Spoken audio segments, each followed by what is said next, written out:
Good afternoon, Dr. Watson. How are you? I have seen you in some days, and I want you to come with me on a case today. Hello, Sherlock.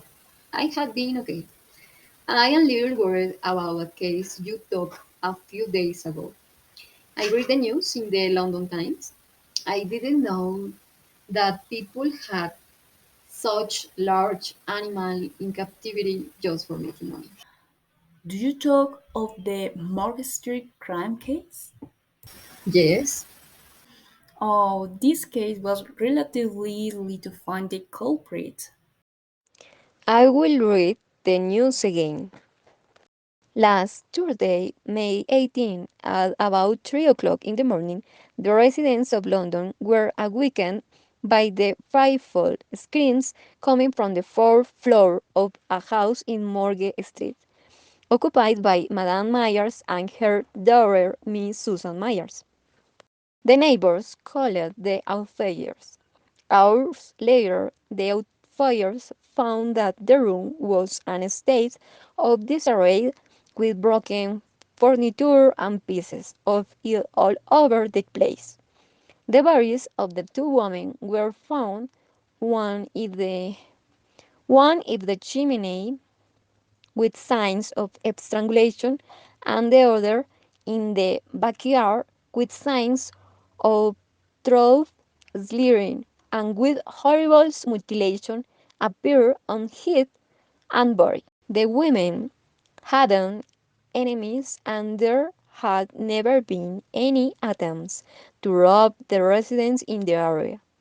Neighbors mentioned that at the time they were probably murdered, they heard some sounds of what seemed to be words in foreign language. The investigation was conducted and led by Detective Sherlock Holmes and the affairs.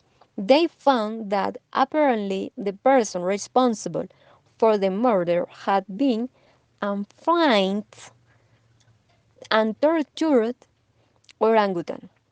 He had escaped from captivity by Simon Evans, who presented in a show of spectacles every weekend. Currently, the authorities are searching for the animal's dangerous behavior.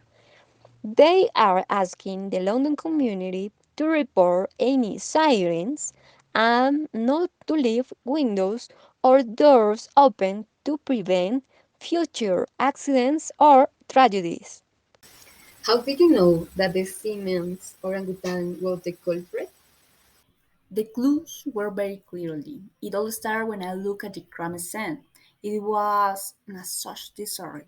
There was blood-stained paint, the looks of human hair soaking blood and giving the impressions of having been pulled out by their roots.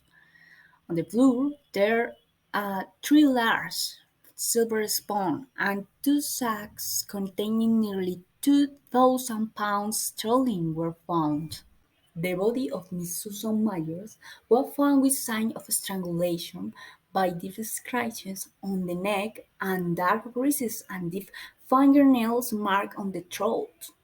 It was found in the fireplace upside down, which had been forced violently through the narrow opening and pushed up with numerous injuries.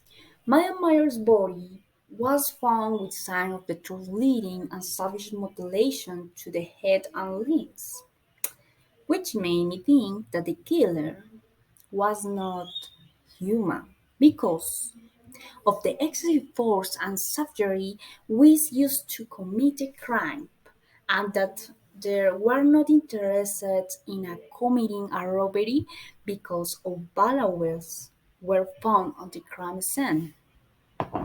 What terrifying scene! Then I received the testimony of two neighbors who said that at the possible moment of the murder, he heard sounds similar to words from foreign language such as Italian, French, or Spanish. Interesting. I haven't seen a Spanish speaking person in the area for a long time. Neither have I. and you will be surprised at what I found out. Then I went to the port to investigate with the residents there about people speaking foreign language who had entered the city in those days. Mm, in conversation with people at the port about who spoke foreign language, I confirmed that no such person had entered the city. Um, One resident told me that the closest thing to a person speaking a foreign language had been an orangutan that made sounds resembling foreign language words during Simon Evans shows every weekend. I also learned that in the past, the orangutan had been taught in the show. He had been forced to dance, had drunk many bottles of alcohol, had to jungle, and have been tried to arrow the wild with knife were thrown at him among others.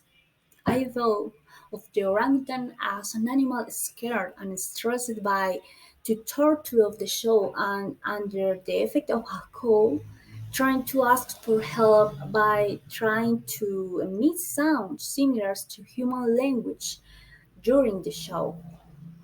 Then I realized that the language the neighbors may have heard were related to the sounds the orangutan was emitting during the show.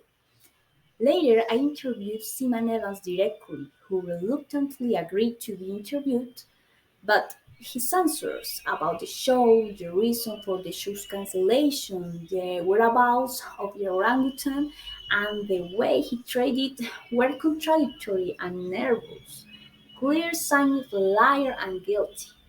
In addition, Seaman Evans had a cut on his arm, caused by a razor blade, but evidently could not have cut himself. When you put all the clues together, what were your conclusions in determining the orangutan as the prime suspect in the murder of the two women?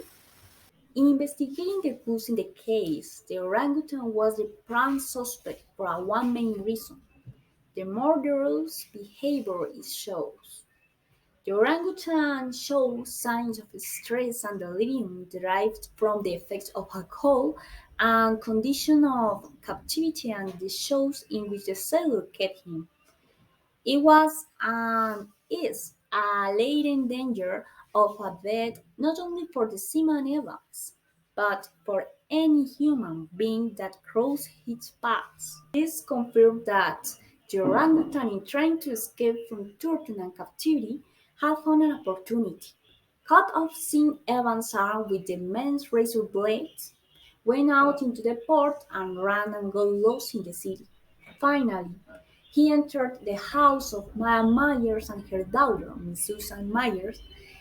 He was frightened by the screams of all of the ladies, became desperate and possibly brutally murdered them for trying to defend himself by thinking they might also torture or harm him. It was a very creepy case, but very interesting. Anyway, you should watch out for the orangutan and Dr. Moriarty. Sherlock, remember what happened with the cases where we was involved. I miss you worrying about me. I know. You too beware of the orangutan and Morat, who are a danger to everyone.